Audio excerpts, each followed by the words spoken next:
Chapter 12. We took 295 heading north toward Baltimore and drove in a pleasant quiet. Part of me wanted to be a helicopter parent, remind him to do this or do that, tell him how to handle one academic crisis or another. But Damon had left home at 16 to chase his dreams. He knew how to take care of himself already, and that made me both proud and sad. My job as a parent had shrunk to the role of advisor, but once upon a time I had been all he had. Passing Hyattsville, Maryland, I flashed on the moment Damon was born, how my first wife, Maria, had sobbed with joy when the nurse laid him on her belly, a squirming, squealing miracle that I loved in an instant.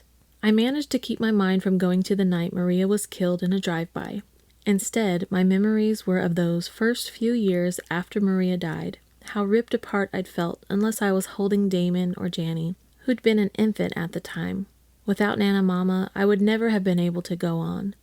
My grandmother had stepped in as she had when I was a boy. She was Damon's mother as much as she'd been mine. Damon and I talked baseball near Laurel, Maryland, and both of us agreed that if Bryce Harper could stay healthy, he would put up Hall of Fame statistics. We'd gone to New York a few years ago for the All-Star game and watched him hit in the home run derby. Harper had freakish quickness and strength. He's like Janny, you know, Damon said. An outlier. There's something special about them. You just see it when they move. You're not so bad yourself, I said. I'm good enough to be a 7th or 8th man in Division I. Never sell yourself short, I said. Just being honest, and I'm good with coming off the bench, Dad, he said. Janny, though, she's in a world where very few people get to live. That was true. Seeing my daughter run on a track was like watching a gazelle chased by a lion and, Dad, watch out! 6 or 7 car lengths in front of us, a 27-foot Jayco camping trailer attached to the back of a Ford F-150 pickup had started to swerve wildly. I got my foot on the brake a split second before the camper and pickup went into a wide, arcing skid and then jackknifed, flipped, and careened left, inches off our front bumper. I hit the gas, shot forward, and went by it. The trailer smashed an oncoming car, the pickup slammed into something else, and then the whole mass of twisted metal went across the first lane and down the embankment behind us. Holy shit, Damon yelled. Holy shit, we just almost died. My heart was slamming in my chest, and my hands were trembling on the wheel as I got over on the shoulder. We had almost died. The Grim Reaper had been right there, but passed us by. Come on, I said, yanking out my cell and dialing 911. We've got to help. Damon jumped out and ran back down the road to the embankment while I told the dispatcher what had happened. When I reached the pickup, Damon shook his head. The driver was dead and hanging out the back window. We heard a baby crying in the car that had been hit by the travel trailer and flipped onto its roof. Help! A woman yelled. Someone please help us! Damon got down on his knees by the car, and I did too. The young mom's head was bleeding hard.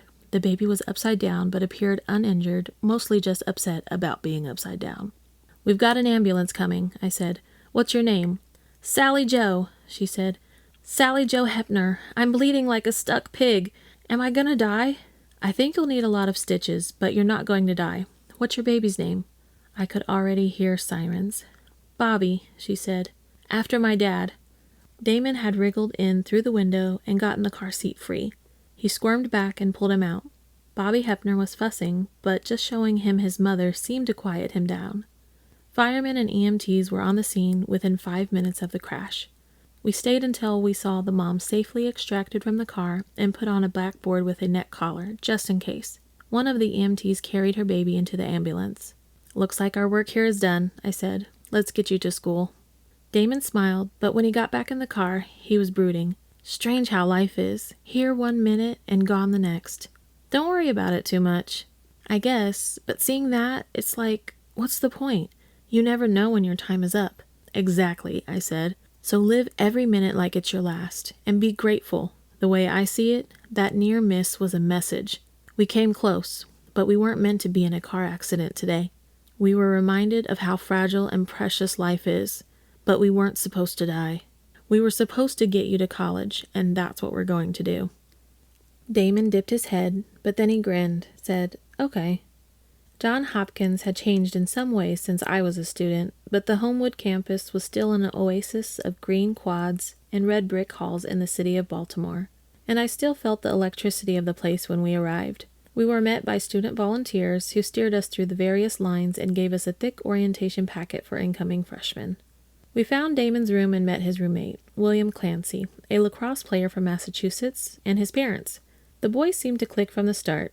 We helped them get squared away, and then there was an awkward moment when it was obvious they wanted the parents to leave. "Walk me to the car," I said. "There's something down there that I want you to have." Sure," Damon said, and he nodded to his roommate. "Be back, and then we'll go to the welcome picnic?" "Sounds good," William said. We got to the car, and I looked at him with fierce pride and love. "What did you want me to have?" Damon asked. I grabbed him and bear-hugged him, unable to stop the tears. "Your mom," I choked out. "She would have been very, very happy to see who you've become." Damon looked uncomfortable when I released him and stepped back. A few tears slipped from his eyes before he said, "Thank you, Dad, for everything." I couldn't take it, and I bear-hugged him again and then told him to get going before I became a total blubbering mess. He laughed, we bumped fists, and he was gone, into the place that had cut and sharpened me into a man. Driving away was bittersweet. I was happy beyond words for his achievements, but already mourning a part of my life that had begun in the loving care of Damon, my helpless infant boy, and ended just a few moments before, when my young man had walked confidently away. Part 2. A Vigilante Killing. Chapter 13. I left the Johns Hopkins campus, drove around the corner, stopped, and put my head on the wheel. I'd known my son was leaving for months, but it had still flattened me. My cell rang. John Sampson. I answered on the Bluetooth. "You like pho?" he asked. "If it's made right," I said, putting the car in gear. "Why?" "Because one of O'Donnell's sources puts Tao Le at Pho Fred's in Falls Church at 1 o'clock this afternoon. Can you make it back in time?" I looked at the clock, said, "With the bubble and siren, yes." "I'd cut the siren when you get close," Sampson said, and he hung up. I got back onto 295, put up the bubble, and took the car up to 85, tapping on the siren to get folks out of the way and thinking about Tao Le. He'd been a gangbanger from the get-go. Son of a California mobster, he'd come east at 18 and formed his own criminal enterprise that focused on the trade in heroin, cocaine, and marijuana, but he'd later branched out into human trafficking. He'd been arrested twice on racketeering charges, and twice he'd walked because of insufficient evidence, or, depending on your source, because of the money Le paid in bribes. Soon enough, though, Le came on the radar of Detective Tommy McGrath and his partner at the time, Terry Howard. A year into the investigation of Le, Internal Affairs caught Howard with cocaine and money taken during a drug bust. Howard had always maintained his innocence, even tried to blame it on McGrath, but in the end, he'd been fired, and it had been ugly for him ever since. McGrath believed Le had framed his partner, but 6 years after the fact, Tommy had not turned up enough evidence to exonerate Terry Howard because, as he'd noted in the file O'Donnell found, the Vietnamese gangster was slippery and careful. The most time Le had ever served was 3.5 years for assaulting 2 police officers attempting to take him into custody. Both cops had ended up in the hospital, which is why I decided that if we were going to talk with Le, we would bring a small army with us. I started making calls. At 10 minutes to 1, I pulled into a lumber yard just down the street from Eden Center, a Vietnamese and Korean entertainment and shopping hub in Falls Church. I found Bree, Sampson, and Mueller waiting for me, as well as 4 SWAT operators, 2 patrol units, and a sergeant detective named Earl Rand, whom I'd worked with successfully before. All were with the Fairfax County Sheriff's Department.